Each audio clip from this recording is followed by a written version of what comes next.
Bonjour et bienvenue dans Les Experts. Aujourd'hui, je reçois Nadine Tibi, artiste SACEM, auteur, mélodiste, interprète et artiste peintre. Bonjour Nadine. Bonjour Philippe, merci de m'avoir invité. Alors, peux-tu nous parler de ton parcours pour commencer? Alors mon parcours est assez long parce qu'il remonte à ma naissance en fait. J'ai toujours aimé la musique, ça a toujours été une passion pour moi, comme raconter des histoires en les écrivant aussi. Et c'est ma vie aujourd'hui. Voilà, j'ai grandi dans un univers musical puisque mon grand-père était un violoniste classique et un chanteur lyrique et tout le monde chantait à la maison. Donc voilà, j'ai grandi dans cet univers-là, entre Bizet, les musiques du monde, dont les romances italiennes, que j'aimais beaucoup, et les rythmes de jazz, bien sûr. Voilà. Alors, pour te dire à quel moment ça a commencé réellement, ce parcours, Mhm. c'est une décision que j'ai prise dans les années 2000, au début des années 2000. Après une épreuve difficile, j'ai décidé de mettre un terme à ma carrière professionnelle qui était pourtant très passionnante. Et j'avais envie de me consacrer entièrement à mes passions artistiques, c'est-à-dire la musique, la peinture et l'écriture. Voilà, c'était peut-être un vieux rêve qui a grandi doucement en moi. Et à un moment de ma vie, je crois que j'ai eu besoin de m'ouvrir à ce challenge, aller avec audace vers ce qui me semblait inaccessible dans mon enfance. Voilà. Alors, Et donc, oui. oui, et je disais effectivement, comment tu crées en fait? Comment la création vient en toi? Alors, la création s'est faite tout à fait progressivement parce que j'ai surtout fait des rencontres musicales, Mhm. parce que j'ai toujours été fascinée par les bons musiciens. Et ma première rencontre a été celle de Jackie Sanson, qui est un contrebassiste de jazz très connu, qui a accompagné les plus grandes voix du jazz américain sur Paris. Et puis tout a commencé à l'UNESCO, où je devais me présenter à un concours de chant. Et ce musicien-là m'a fait répéter une chanson qui s'appelle Summertime. Et il a trouvé que j'avais un très très bon swing. Donc tout a commencé par la musique d'abord, avant l'écriture de chansons, parce que j'ai toujours écrit, bien sûr. Ça a toujours été ma passion, l'écriture. Mais je n'avais jamais écrit des paroles de chansons. Donc, de fil en aiguille, de rencontre en rencontre, j'ai commencé à écrire des textes de chansons et surtout en faisant ma rencontre, la rencontre essentielle dans ma vie de musicienne, la rencontre de Charles Sébrien, qui était un médecin, un psychanalyste, et qui était passionné de jazz, et il était pianiste. Donc, ça a commencé comme ça en réalité, parce que je chantais un peu partout dans des jams, etc., etc., pour essayer de me construire un style, une voix. Et puis, avec cette rencontre-là, j'ai commencé à avoir d'autres idées un peu plus audacieuses d'écrire sur des musiques qu'il composait, parce que au début, on était dans les reprises de jazz, puisque c'était ça sa passion et c'était la mienne aussi. Et puis peu à peu, je voyais qu'il composait et puis il me demandait d'amener des textes improvisés ou pas sur ses musiques. Et c'est de là que sont venus l'envie et le plaisir de travailler ensemble et de créer, pour t'expliquer comment j'en suis arrivée là. Donc, les musiques sont souvent inspirantes. Hein. Il y a Mhm. des musiques mélancoliques qui peuvent te donner envie de parler de quelque chose de mélancolique. Il y a des musiques plus entraînantes où tu as envie de t'amuser dessus avec des textes légers. Mais je crois que j'étais dans une période très forte de femme. J'étais arrivée à maturité et je crois que j'avais envie surtout de raconter la vie des femmes, de tous les sentiments amoureux, puisque c'est l'amour le principal sujet de mon répertoire. J'avais envie de parler d'amour et de raconter donc les histoires d'amour des unes, des autres, pas forcément les miennes, hein, bien que ce soit légèrement autobiographique.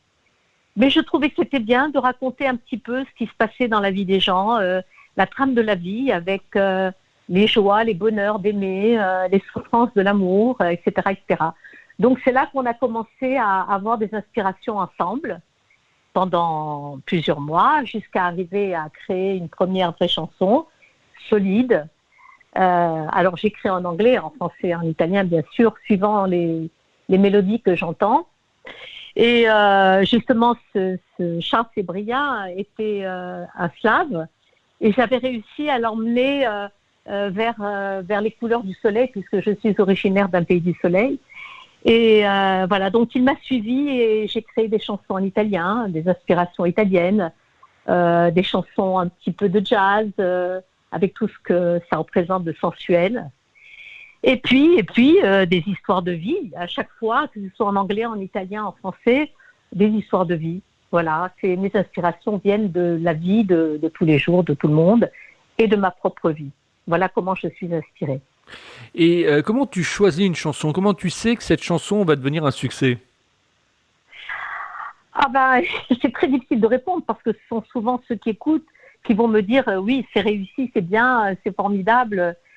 Mais c'est cette communion, en fait, entre la musique et les paroles qui font peut-être parfois le succès d'une chanson. Alors, on me dit souvent, oui, il faut un titre, il faut le titre. Bon, moi, j'avais une envie un peu cachée de ce que j'aurais voulu être. On peut dire j'aurais voulu être une artiste, mais je crois que je le suis. Au fond de mon âme, je le suis profondément. Donc, pour moi, si j'aime la chanson, s'il y a osmose et synchronisation harmoniquement entre le compositeur et l'auteur, il y a de fortes chances que ça attire l'œil, que ça attire l'oreille plutôt. Voilà, ce sont des chansons qui sont des berceuses, quelque part des ballades. Donc je me dis qu'au fond, les gens ont besoin de ça. Ils ont besoin de rêver, de rêverie, ils ont besoin d'entendre des musiques douces, pour embaumer leur vie, pour embaumer leur maison, pour embaumer leur état d'âme. Donc, c'est de là que je vois s'il y a réussite ou pas. Et c'est très curieux parce que cette question que tu me poses, qui est un peu difficile, où il est un peu difficile de répondre, je me rends compte qu'il y a des chansons, pas beaucoup, heureusement, il y en a une ou deux, que je n'arrivais pas à aimer. Et pourtant, on avait beaucoup travaillé dessus. Et puis, je me suis dit, je ne ferai jamais rien avec ça. Et ce qui était vrai, je n'ai jamais rien fait avec. J'ai pas eu envie de les faire écouter, de les laisser à la portée de tout le monde. De temps en temps, j'en sors une. Il y en a pas beaucoup, il y en a 2 ou 3 peut-être. Et les gens entre guillemets, l'accueillent bien, plutôt bien. Donc peut-être que je me trompe aussi. Ce que je crois être parfait ne l'est peut-être pas forcément. Et ce que je crois imparfait l'est peut-être. Voilà.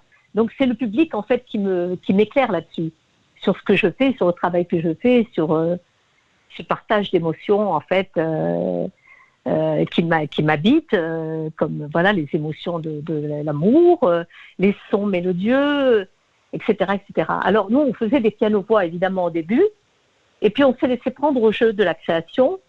Je parle toujours de Charles Sébriat qui a été mon âme sœur musicale. Progressivement, on a eu envie de confier ces musiques de base, une voix piano-voix, à des arrangeurs de talent qui ont donné de très très belles musiques qui tournent très très bien. Encore aujourd'hui dans les radios, puisque j'ai été soutenue par d'autres radios. Voilà. Et donc voilà, le parcours de ces chansons qui démarrent comme embryonnaires et puis qui deviennent progressivement, à force de travail et d'amour, de stress, de larmes, des produits finis qui vont plaire. Voilà. Et c'est la reconnaissance. Et là, on arrive à autre chose de plus haut. C'est la reconnaissance d'un travail. Et ça, c'est très, très important parce que beaucoup de gens imaginent qu'on peut créer une chanson et la vendre, entre guillemets, c'est une image, bien sûr, et la vendre comme ça. Mais les gens ne savent pas tout le travail que ça demande. Ils ne savent pas. Alors justement... Moi, j'ai fait un travail de fourmi, ce qui était contraire à moi, étant une cigale plutôt. Donc, il y a eu beaucoup, beaucoup de travail derrière tout ça et beaucoup de joie et beaucoup de peur, d'angoisse, voilà, et d'éclat de voix, etc., etc. Alors justement, Nadine, oui. Quand tu fais une chanson, tu commences par la musique, donc la mélodie, ou tu commences par le texte? Alors là, très bonne question. On commence toujours par la musique. Et progressivement, on travaillait ensemble, en fait, parce que je ne suis pas un compositeur et je ne suis qu'une piètre pianiste, parce que je n'ai fait que 5 ans à l'âge adulte de piano. Donc, c'était vraiment un travail en équipe, un travail à deux. il amenait les musiques, suivant ses inspirations aussi, parce que il fallait qu'il en ait lui aussi, mais il en avait tout le temps. Il m'envoyait parfois des petits morceaux comme ça, par SMS, quand il travaillait, parce qu'il avait une activité quand même autre que la musique. Et il m'envoyait entre deux des petits bouts de musique, et soit j'accrochais, soit je n'accrochais pas. Mais je dois dire que j'accrochais souvent. Et puis à partir de là, on commençait à travailler sur la musique, à essayer de voir le couplet, le refrain. Il fallait à ce moment-là que je voyais si je pouvais poser ma voix dessus, comment je pouvais créer une mélodie sur la musique, parce que il y a un double travail de musique. Il y a le travail de base de la composition, et dessus il y a la mélodie qu'il faut aussi inventer, réinventer. On peut pas, tu sais bien, on peut pas chanter directement copier-coller sur une musique. Il faut créer un contre-champ harmonieux pour en faire une véritable mélodie. Donc, c'est après que je faisais la mélodie avec lui, en même temps que lui. Et à ce moment-là, je savais tout de suite si ça serait une chanson qui parlerait de ça ou de ça. Dans la puissance de la musique, dans la légèreté de la musique, je savais ce que j'allais écrire d'avance. D'ailleurs, si je pensais à une chanson, par exemple, italienne, une romance italienne, j'avais tout de suite des mots en italien qui venaient. Ou alors, ça pouvait être des mots en anglais. Si je sentais qu'il y avait un petit côté jazzy, j'allais dans ce sens. Tu comprends ? Et il y a d'autres musiques qui étaient beaucoup plus sérieuses, entre guillemets, où je savais que j'allais écrire une chanson à texte en français, quelque chose d'assez important, quoi, de sérieux, quelque chose entre guillemets de sérieux, parce que tout était sérieux. Mais les musiques avec des paroles à texte en français, ça c'était un petit peu ma passion de départ. Écrire des chansons avec un thème sérieux qui parle, je sais pas, de l'absence, de la séparation d'un vieux couple, comme la chanson des vieux amants, tu vois. Alors là, ça venait après, et puis je peaufinais, parce qu'il fallait tout cadrer entre le rythme, les paroles, c'était pas évident. Mais je le faisais toujours avec bonheur, parce que voilà, j'aimais la musique, donc je ne pouvais pas ne pas faire des paroles qui vont avec, en harmonie. Voilà, oui. et donc ça commençait toujours par la musique d'abord, mélodie en même temps qui venait juste après, et les paroles en dernier, bien entendu. Alors, voilà. Ça, c'est effectivement une de tes cordes, je dirais, d'artiste, mais tu en as plein d'autres, comme par exemple l'auteur. Alors, tu écris. Oui. Tu peux nous parler un petit peu de ce mode d'écriture et sur quoi tu écris ? Alors, sur quoi ? C'est-à-dire le thème ou Oui, le thème, le thème. Les supports. Ah, le thème. Bah, écoute, moi, je suis quelqu'un d'un peu mélancolique, je dois le dire. Je suis très nostalgique du temps passé, et je le resterai toujours, d'ailleurs, parce que c'est ce qui fait la trame de la vie, hein, les souvenirs. Donc, j'écris sur des choses du passé, et puis des choses du présent. Ça peut être écrire sur l'amour tout court, très poétiquement, parce que je suis très férue de poésie. Alors, ça peut être sur l'amour, et l'amour, Dieu seul sait combien c'est vaste. Il y a beaucoup de choses à dire sur l'amour. Alors, des poésies, sur des attentes, sur le plaisir des retrouvailles, sur les sentiments amoureux, avec un petit brin de sensualité quand même. Pas coquine, je dirais, mais voilà. Et puis, j'aime bien écrire sur l'enfance. J'aime bien écrire sur des choses que j'ai vécues, en Tunisie notamment, puisque je suis née en Tunisie. Donc, j'ai quand même une partie de ma vie qui est là-bas, qui appartient à la Tunisie, les 12 premières années où j'ai vécu. Donc, il y a des anecdotes, des récits, des témoignages. Voilà, donc j'écris sur ça. J'écris sur des sujets graves. Par exemple, j'ai écrit un texte sur le Bataclan.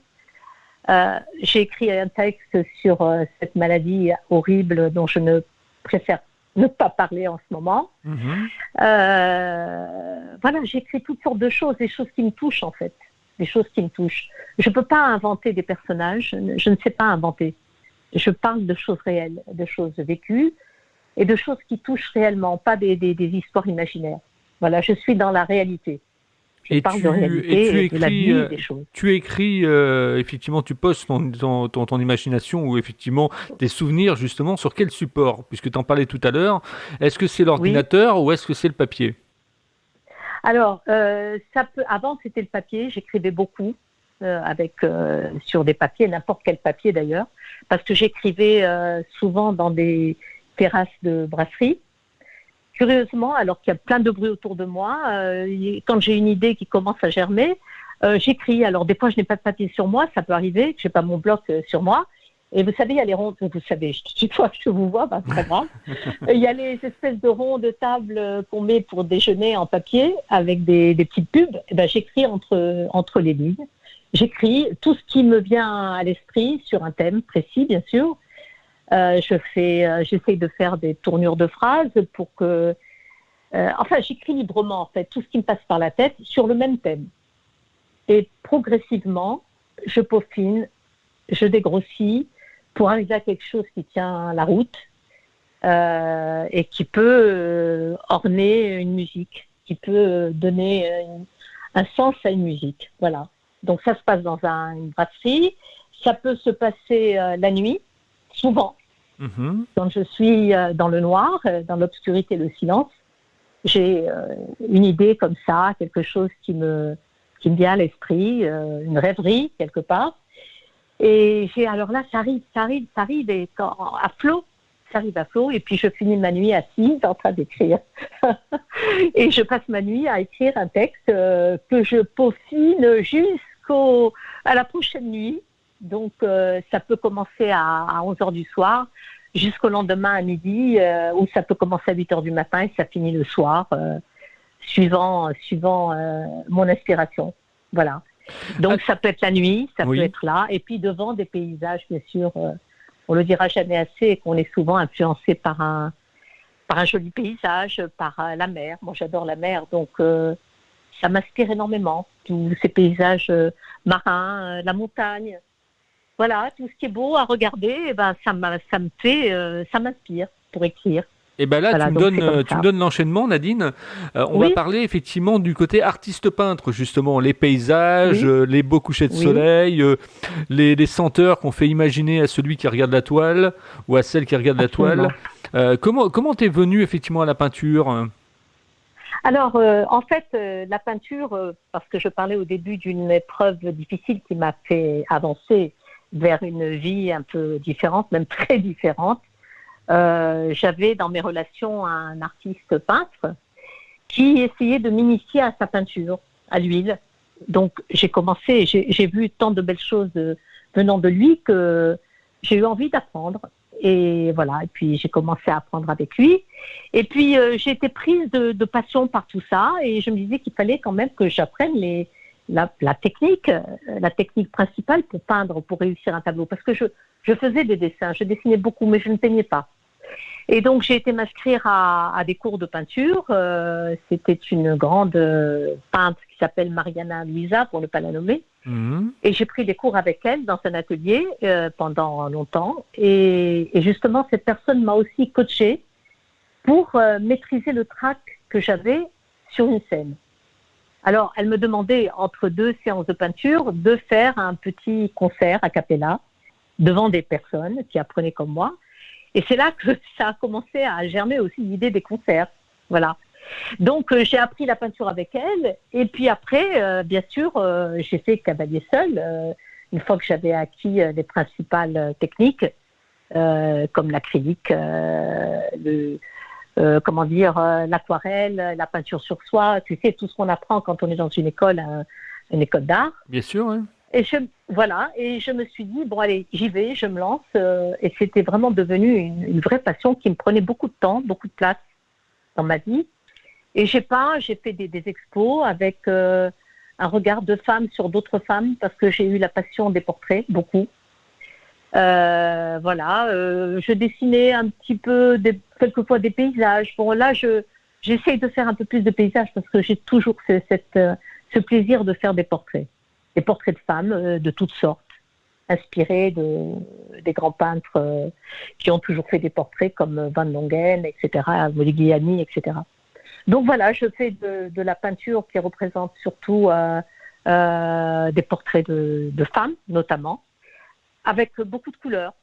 Disons que j'appartiens au monde du fauvisme, parce que j'aime bien les couleurs éclatantes, orange, rouge, un bleu vif, et puis j'aime beaucoup les bleus aussi, un peu comme la période bleue de Picasso et d'autres peintres, très certainement.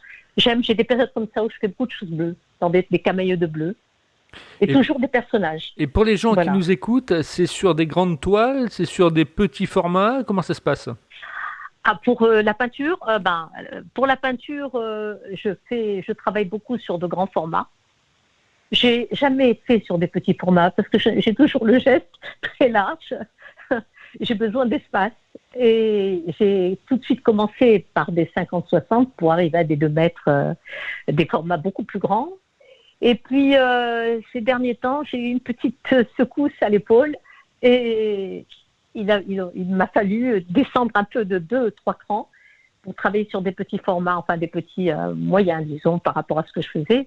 Mais ça, c'est provisoire. Hein. Je reviens peu à peu à la peinture sur grand format. Ça va se faire tout doucement, ça, voilà. Mais c'est ça fait partie de mes plaisirs, de mes passions, et entre l'écriture, la musique et la peinture. Mais je dois dire que la musique prend la première place dans ma vie. C'est vraiment devenu ma vie. Et hélas, depuis 2 ans, nous avons été très perturbés par ce qui s'est passé avec le Covid. Et je crois que je ne suis pas la seule à avoir été touchée par ça.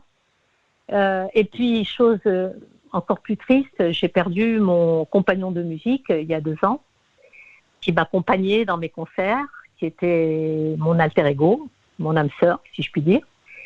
Et j'ai essayé de reprendre mes concerts au théâtre de l'île Saint-Louis, par exemple, où je me suis produite avec une pianiste japonaise, Masae. Et puis bon, on a été brutalement stoppé par le Covid. Et voilà, ces 2 années ont été très difficiles, faute de vie normale et de concerts et de complicité avec un musicien. Et aujourd'hui, je suis peut-être un petit peu, je crois que j'ai atteint un degré de résilience, puisque il y a quand même la résilience qui est là. Et j'ai envie maintenant de me remettre vraiment à la musique avec mes concerts, avec un pianiste qui pourrait m'accompagner, quelqu'un de flexible, quelqu'un de talentueux aussi, parce que c'est important, un compositeur aussi, parce que j'ai toujours envie, j'ai des tas de textes qui sommeillent, et je voudrais trouver le bon compositeur pianiste qui saurait en faire usage et puis m'accompagner tout simplement. Le mot est passé, hein, l'annonce est passée, donc s'il y a un pianiste qui nous écoute et qui a envie effectivement de travailler avec toi, il pourra te contacter sans aucun souci. Alors moi j'aimerais qu'on parle maintenant effectivement de ton fan club, parce que tu as un fan club, tu as des gens qui te supportent, des gens qui sont là effectivement pour t'aider, une sorte de supporter en fait, hein, comme au foot, des gens effectivement qui croient en toi. Comment cette histoire de fan club se crée en fait ? Comment les choses se sont mises en place ? Ah bien écoute, c'est très très simple. Je n'ai jamais eu la prétention d'être une star, même si on dit que je suis une star ou une diva, on emploie des mots comme ça. Comme je présentais des chansons sur les réseaux sociaux, j'ai un ami qui est très sensible à l'art aussi, qui est peintre, qui aime la musique, et il me disait, mais avec tout ce que tu as comme commentaire, il serait temps que tu crées un fan club. Et je dis, non, il ne faut pas rigoler, je suis pas quand même, faut pas se prendre au sérieux, je fais ça pour le bonheur de la musique, c'est pas à titre commercial, je m'en fous. Il me dit, mais si, il faut que tu le fasses, Et c'est comme ça qu'est né mon fan club sur Facebook, qui compte plus de 2000 fans, entre guillemets, je dis 2000 fans, mais ce ne sont pas les 2000 qui m'écrivent. Mais je sais qu'on m'écoute beaucoup, puisque mes chansons tournent à des millions d'exemplaires, enfin de vues plutôt. Ça tourne beaucoup. Et c'est ça qui me laisse supposer que j'ai réussi quelque part ce challenge. Que ma musique plaît, que ce soit mes chansons personnelles ou les reprises des grands standards de jazz ou autres. Voilà. Et puis mes goûts sont éclectiques, donc les gens, j'ai un public vaste et très diversifié. Et ces gens-là me témoignent tous les jours leur attachement, leur fidélité. Et je crois que c'est ça dont j'ai besoin, c'est d'être encore à ce jour, comme tous les artistes, je crois qu'on a besoin de reconnaissance en permanence pour créer, pour pouvoir avancer, voilà. Si je n'avais pas ces gens-là, peut-être que j'aurais arrêté. J'aurais continué de chanter chez moi, mais pas en public. Et voilà, donc ces gens-là qui adhèrent à mon club sont des gens pour lesquels j'ai beaucoup de sympathie et d'estime, parce qu'ils m'écrivent, parce qu'ils sont fidèles, parce qu'ils ont toujours le petit mot pour me stimuler, pour m'encourager. C'est à eux que je dois ma présence encore sur les réseaux sociaux, enfin, là où je peux sur ma scène, disons, hors cabaret et hors théâtre. C'est là que je trouve peut-être mon véritable plaisir, le plaisir du partage comme ça tous les jours. Voilà. D'accord, et on les invite, tous les jours des chansons, de nouvelles chansons tous les jours. Voilà, on invite le fan club aussi à réagir à l'interview, en mettant des commentaires, en disant effectivement s'ils ont aimé, s'ils n'ont pas aimé, qu'est-ce qu'ils ont aimé. Absolument. Voilà, c'est important. Absolument, toutes mes interviews passent sur mes pages d'ailleurs. Et je suis très flattée que tu m'aies reçu, parce que je sais que tu es un excellent intervieweur. J'ai entendu des interviews par ailleurs, et tu mènes très très bien tes interviews. Et les gens aiment entendre, parce que je raconte, c'est vrai, l'essentiel, tout le monde le sait, mes fans le savent, mais proposer par d'autres personnes, d'autres intervieweurs tels que toi, c'est toujours très agréable d'écouter. Donc, cette interview, j'espère que je n'ai pas débordé ou je n'ai pas dit des choses inutiles, mais en tout cas, je serais très, très heureuse de mettre cette interview sur mes pages. Et puis, surtout, je voudrais te remercier de m'avoir laissé libre cours à mon histoire, parce que elle n'est pas anodine. J'ai quand même été une femme d'audace, parce que j'ai commencé sur le tard. Et voilà, je crois que je suis un petit peu fière de mon parcours, quelque part, je crois. Voilà. C'est important d'être fière de ce qu'on fait. Oui, parce que c'était vraiment pas de la rigolade, une partie de rigolade, ça a été vraiment du travail. Et quelque part, je me dis, même si je n'ai pas été, ou je ne suis pas celle qui se produit dans les grandes salles de près de 5000 personnes, même si je n'ai pas d'agent, même si je n'ai pas de tourneur, moi j'ai toujours fait ma propre communication.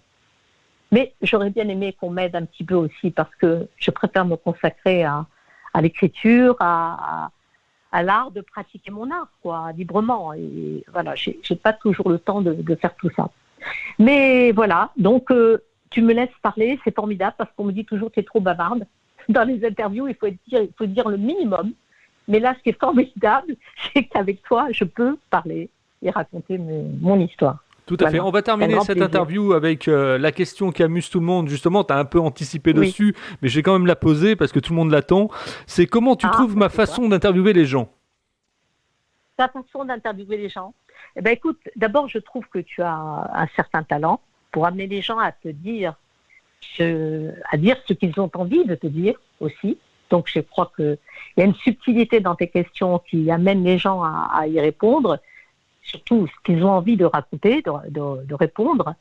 Tu as beaucoup de générosité, parce que j'ai eu l'occasion de parler un petit peu avec toi hors antenne, et il faut le dire, nous avons parlé pendant 2 heures quand même. Ah oui, tout à fait. Montre en main. Donc, il y a eu un très bel échange, et cette spontanéité et cette finesse d'esprit pour comprendre les choses, et cette sensibilité, je ne sais pas si j'ai prononcé ce mot, fait que ça donne une certaine, une chaleur à un échange. Voilà. Et comme les artistes en général que tu interviews ont tous une certaine sensibilité, eh bien, on a du répondant avec toi. Voilà. Et pour ça, je te dis tout simplement bravo. Bravo de m'avoir permis de parler de tout l'amour que j'éprouve pour ma musique et pour tout ce que j'ai construit autour de la musique. Voilà, moi je te dis bravo, tout simplement. Merci à toi, Nadine, effectivement, d'être passée dans les experts, hein, parce que c'était une interview, effectivement, qui était calée, qui était programmée. Donc, ça a été qu'un bonheur de pouvoir t'entendre. Et j'aimerais maintenant, effectivement, te laisser 1 minute pour conclure, puisque tu nous as parlé, effectivement, que tu recherchais un pianiste, mais peut-être que tu as d'autres choses à demander. Et comment les gens peuvent rentrer en contact avec toi? Par Facebook, comment ça se passe? Alors voilà, bien sûr, j'ai un site qui n'est pas toujours mis à jour parce que j'ai tellement à faire que je ne peux pas. Je suis sur les réseaux sociaux et mon nom est Nadine TV. Bon, déjà avec ça, on peut me trouver. J'ai plusieurs pages sur Facebook, par exemple, sur Instagram, mais surtout sur Facebook. C'est là que se passent mes échanges. Donc, on peut m'écrire. On peut m'écrire pour me proposer des choses. On peut m'écrire pour me commander des albums parce que j'en ai fait quand même 2. Saison des amours et Itinérance. Donc, ce sont 2 vrais albums que j'ai écrits en coopération avec Charles Sébriat, qui était le compositeur, mon compositeur attitré. Et puis, ce que je souhaite dire, c'est qu'aujourd'hui, je voudrais me remettre dans le circuit de la musique, des cabarets, des théâtres, et j'ai absolument besoin d'être accompagnée par quelqu'un qui continuerait le travail commencé par Charles Sébriat et moi lors de nos concerts. Ça me ferait très très plaisir de rencontrer des gens de bon niveau, flexibles et disponibles sur Paris bien sûr. Voilà. Et puis donc je parle de mes concerts, de cet accompagnement éventuel, trouver un excellent musicien avec moi pour me soutenir et à qui je pourrais apporter beaucoup de choses aussi. Et puis, la troisième chose la plus importante que je voudrais dire à ceux qui nous écoutent, c'est vivez vos passions. Que ce soit la musique, que ce soit la peinture, que ce soit la danse, que ce soit l'écriture, que ce soit la sculpture, enfin, peu importe, toute forme d'art. Il faut vivre ses passions jusqu'au bout. Il ne faut pas avoir peur de se lancer. Il faut arriver à se donner des challenges et réussir, même si on ne réussit pas comme des monstres de célébrité le sont, où on peut réussir, mais au moins faire ce que l'on aime à tout âge, et se donner, se donner l'envie de créer l'envie. C'est très important. Moi, je dis que sans la musique et sans l'amour, bien sûr, de la musique et l'amour tout court, je ne ferais rien. Donc, j'encourage tous ceux qui ont des petites passions cachées, des introvertis en quelque sorte, qu'ils en parlent, qu'ils exécutent, qu'ils réalisent, qu'ils se réalisent pour pouvoir être heureux. Parce que ça, c'est très important. Et c'est un petit peu ce que je te souhaite, Philippe Belgrand, parce que je sais que tu es féru de radio, mais je sais que tu as d'autres projets, parce que j'ai lu un petit peu, parce que je m'intéresse quand même à ceux qui m'interviewent aussi. J'ai vu que tu avais des projets et peut-être qu'un jour nous nous retrouverons pour d'autres choses. Et peut-être que c'est moi qui t'interviewerai parce que j'ai des rêves aussi de mise en scène, j'ai des rêves de théâtre, j'ai des rêves de radio. Et il me faudrait une seconde vie pour pouvoir tout faire. Mais bon, là pour l'instant, je me concentre sur ce que j'aime le plus, la musique. Voilà. Donc, allez-y, foncez et réalisez vos rêves. C'est très, très important. Voilà, ça c'était mon mot de la fin. Tout à fait. L'envie d'avoir envie, comme disait la chanson, justement. Exactement, l'envie d'avoir envie. Il disait pas que des bêtises, notre ami Johnny. Il disait des choses quand même sensées. Donc voilà, l'envie d'avoir envie et de se faire du bien, de se faire plaisir. Surtout en cette période un peu lourde à vivre, il faut vraiment, vraiment aller au-delà de ses rêves, aller au bout de ses rêves. Et c'est très important. Tout à fait. Si vous voulez également être interviewé par mes questions, bien, vous me contactez sur contact@libre-antenne.fr. Je vais y arriver, contact@libre-antenne.fr. Voilà, et vous serez interviewé dans les experts. Merci Nadine.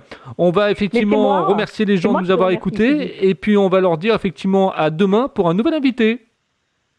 Avec plaisir pour toi en tout cas et merci beaucoup. Merci Nadine, ne quitte pas, je te retrouve en antenne. Merci Philippe. Oui.